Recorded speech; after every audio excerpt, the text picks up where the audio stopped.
Yard का zero वहां पर कर दिया जाता है। साथ साथ एफसीआई के वहां पर चिन्हित किया गया, वहां पर भूमि को ले जाया जाएगा डंपिंग यार्ड को।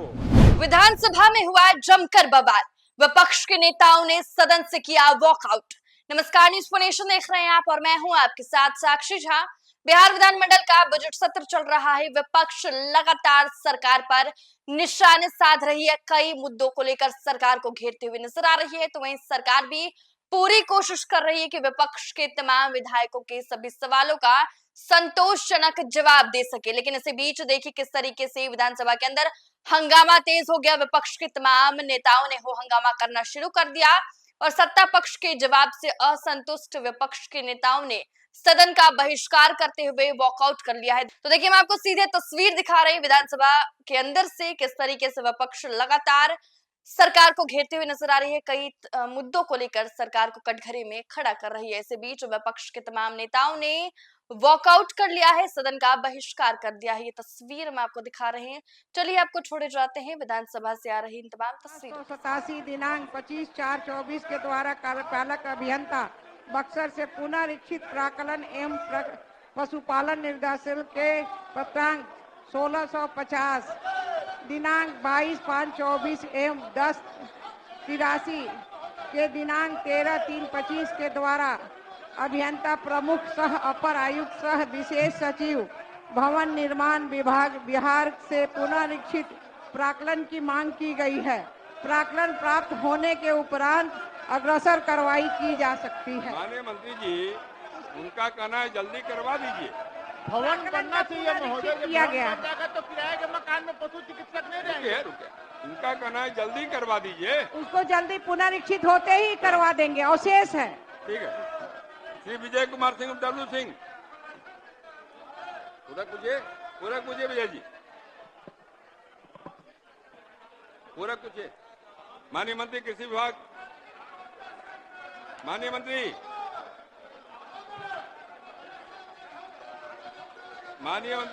विजय जी का।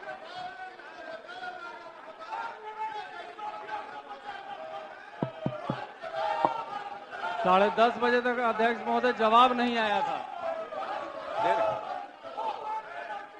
उत्तर पर दीजिए मंत्री जी।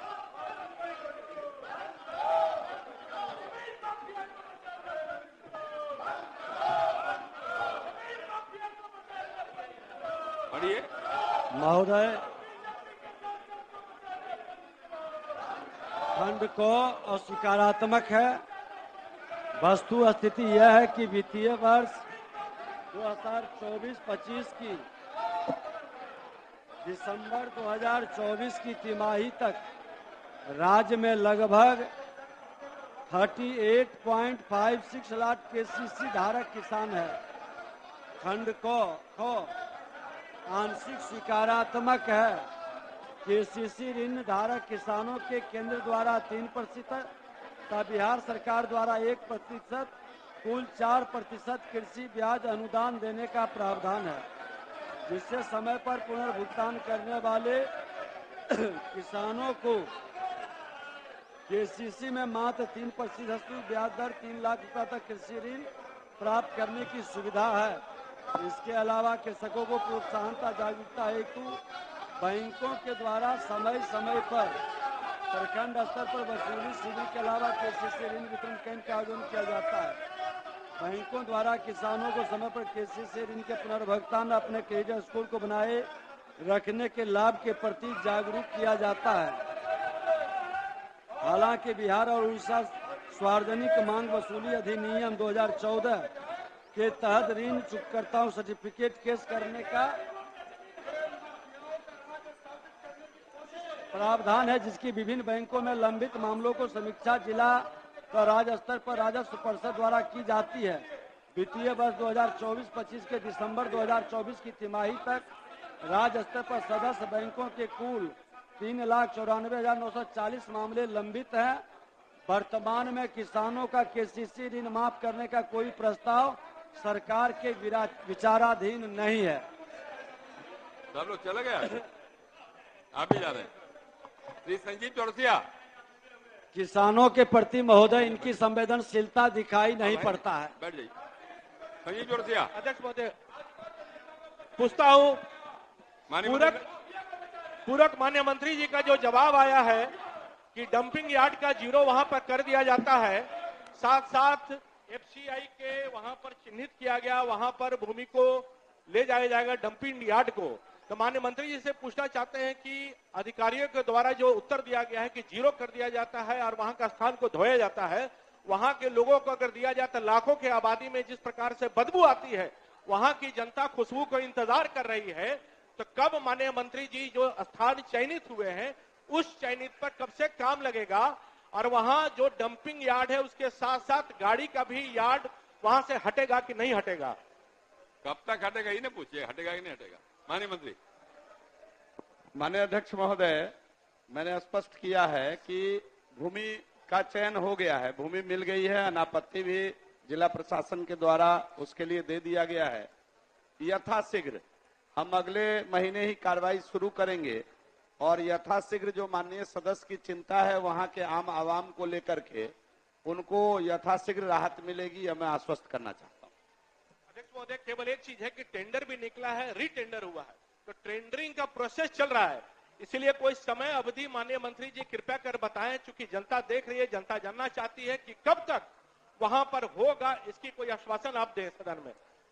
माननीय अध्यक्ष महोदय, टेंडर की प्रक्रिया इस सरकार में बिल्कुल ट्रांसपेरेंट है। हमने टेंडर निकाला, पहली बार टेंडर में एकल अगर एक ही व्यक्ति ने निविदा डाला तो दोबारा फिर से टेंडर की प्रक्रिया करना ये नियम संगत है।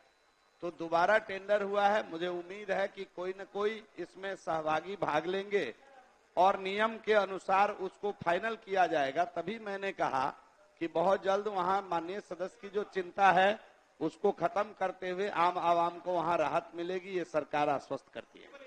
एक और माननीय मंत्री जी से चाहिए कि वहां डंपिंग यार्ड के साथ साथ गाड़ियों का, जेसीबी का, लोडर का, सबका वहां यार्ड बना है, तो वो भी वहां पर हटेगा ना? वह माननीय मंत्री जी से हम आश्वासन चाहते हैं। माननीय अध्यक्ष महोदय, स्वाभाविक बात है, जब हमारे पास अलग जमीन मिल गई है और जब डंपिंग यार्ड वहां बनाएंगे, वहां लोडर इसलिए रहता है, पूरा उठाने के लिए कुछ मशीन, कुछ गाड़ियों को वहां रखा जाता है।